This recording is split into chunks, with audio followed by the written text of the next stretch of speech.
Alright, not only we got some product reveals today, but we also got the Liberator of Locks, and finally more encounter cards. So let's begin. But first, cards for the last few days. First off, let's start off with Lyrical Monasterio, with the first card being Sweet Sweet, which is a triple rare, grade 2 normal order, and you play it by counterblasting 1. You look at the top 5 cards of your deck, choose one unit card from among them and call it to rear guard, and then shuffle your deck. I mean, it's an okay card, but there's many cards for their own archetype that could search directly for another card, but if you do need to search for specific cards, I guess you could try running this, unless if you're playing an order heavy deck. Next, a double rare, Grazio Prince Mirdiff, grade 2, tank power and skills. Auto rear guard, when this card attack hits a Vanguard, look at top 7 cards of your deck, choose one order card from among them and add it to your hand. Attack hit, search for an order. I say there's other better options for you to run for your main Lyrical Monasterio decks. And then another double rare, Beware of Overheating Eileen. Grade 1, AK power and skills. Auto rear guard, when this card boosts a rear guard, look at the top card of your deck, put it on the top or bottom. So OTT ability for every Lyrical Monasterio deck.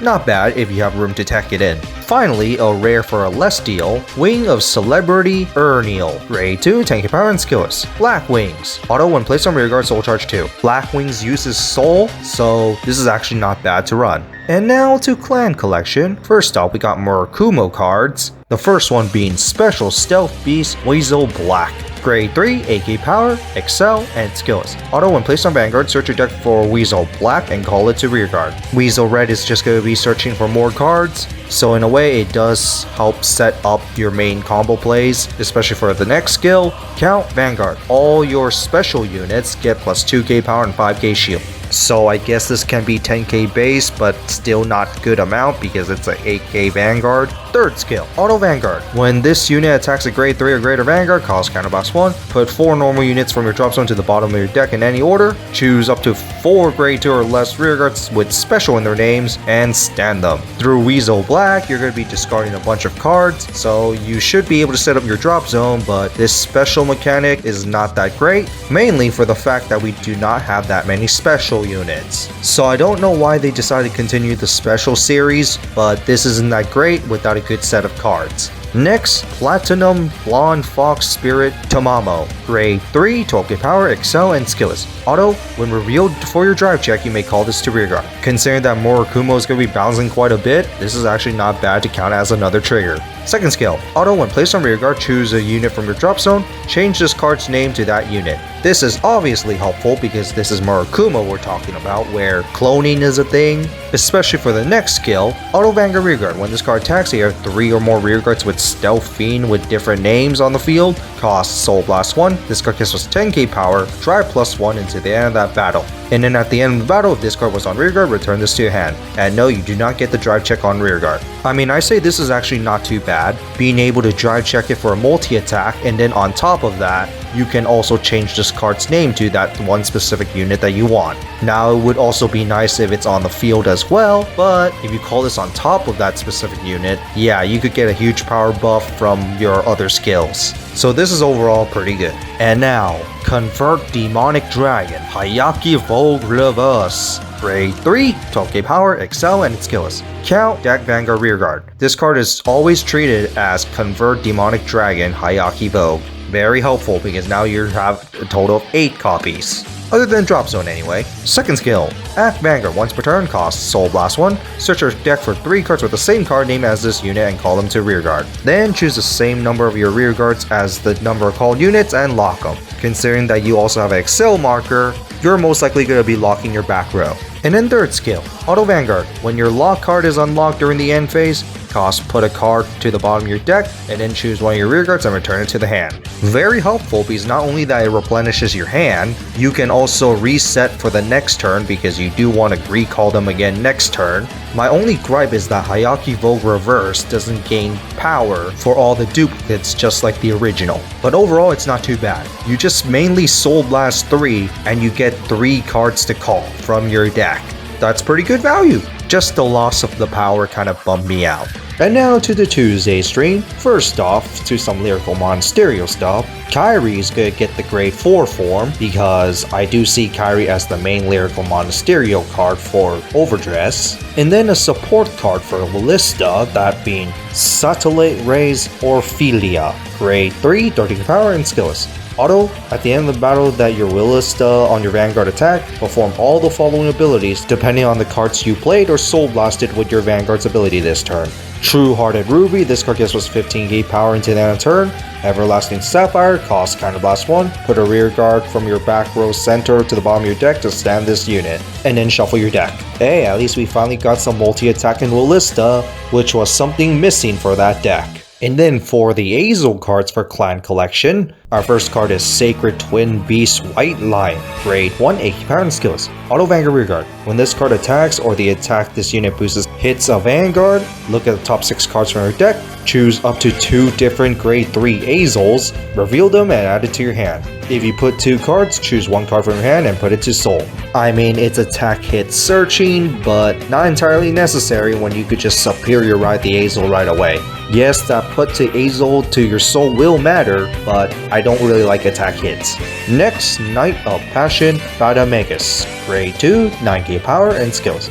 Auto Rearguard. During your turn, this card gets 5k power for every grade 3 Ezel in your soul, with different names. I mean, with Grand Ezel, you really do want to build those Ezels to your soul. Especially the second skill, Count Rearguard. If your soul has 2 or more grade 3 cards, when this card would attack, it can battle all your opponent's units in a column. So it's a big, beefy beater that can attack 2 units at once. Not bad. But now it's time to use the power of all the Ezels together. Salvation Lion, Grand Ezel Scissors, which is a grade 3 with 12k power. Excel with the skill. Act Vanguard, once per turn, cost. Put a grade 3 Ezel from your hand to your soul. Choose all your grade 3 Ezel cards with different names that is not itself, and it gets all its abilities into the end of turn.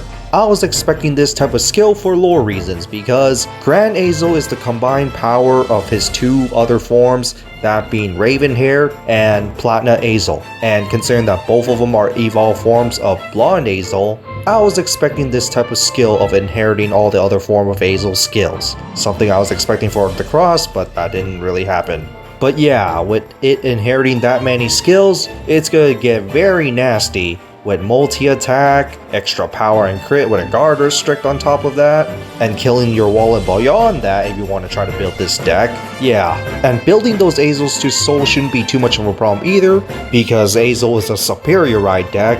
Ravenhair can superior ride himself, giving you the 2 Ezels in soul ready. You just need to get the platinum in soul, which the first skill, as a cost, will tell you to put a grade 3 Ezel to soul anyway, and you got other ways to do it like White Lion, which is not the most consistent way, but it is possible to do it with that. And if they make more Ezels in the future, well, this is going to get even stronger. But anyway, second skill, Act Vanguard once per turn. If your opponent's Vanguard is grade 3 or greater and your soul has 2 or more grade 3 cards, cost Counterblast 1, until the end of the turn, this card gets Drive +1. Your opponent cannot activate any of their auto abilities for their Vanguard, and you unlock all your rear guards. Yes, there will be some auto abilities that can activate during your turn, so this does make sense, but this is actually mainly to counter Link Joker's unlock skills. Because remember, Ezel in lore is the breaker of locks. And why will Ezel let your own unlocked cards die from Chaos Breaker Dragon skill? But yeah, overall, this is actually something I kinda expect. Grand Ezel getting the power of all the other Ezels because of lore reasons, and also unlocked because of lore reasons as well. And it's also a final fitting boss unit for Ezel. Now I wonder what will be Gold Paladin's reverse unit. Will it be Ezel reverse? Scary thought with this though. And we're still not done because we got more product information like Festival Collection 2 coming out at May 13th on Japan, along with the first D Premium Collection, finally, and the first reveals for Booster Set 5 for Overdress. And yes, the cover cards are the 3 original cross rides of the 5th booster set, which is very fitting, because the original 5th booster set had these 3 cards as the main highlight, with Majesty Lord as the cover card. And obviously the 3 original cross rides are going to be encounter cards, along with support with Burning Horn Dragon, another reintroduction of Blaster Blade, finally we got Encounter Blaster Blade, and Encounter Nemen. And Blaster Blade's skill has been revealed as well, that being of a grade 2 with 10k power, and the skill is Auto, when placed on Vanguard, cost Counterblast 1, choose one of your opponent's rear guards and retire. If they did not retire, draw a card. Obvious ride line card is obvious, and it also has a second skill that is auto when placed on rearguard, cost Counter Blast 1, choose a grade 2 or greater rearguard and retire it. Yeah, better than Blaster Dark mainly for the fact that you do not need to retire your own rearguard just to retire one of your opponents. But this is obviously meant for a new ride line. I am looking forward to seeing it. Just curious if the cross ride's going to be grade 4s or not, other than Majesty. And strange that they don't have Alfred, since Alfred is usually the main grade 3 along with Blaster Blade. We're also going to get the Cray Lore stuff in this set, and they are going to be actual cards. Some of them are going to be dual nations, which I wonder what's the point of making them individual nations then. But I am looking forward to the cards finally being made. So that's it for these reveals. What do you guys think about the new Evolve Encounter cards, along with the new Hyakki Vogue Reverse, the Grand Ezel Scissors? Hyakki Vogue is just whatever, but Grand Ezel, it was something I expected, and it's a fitting final unit for Ezels. Just wonder what will be the reverse unit for Gold Paladins for the next wave.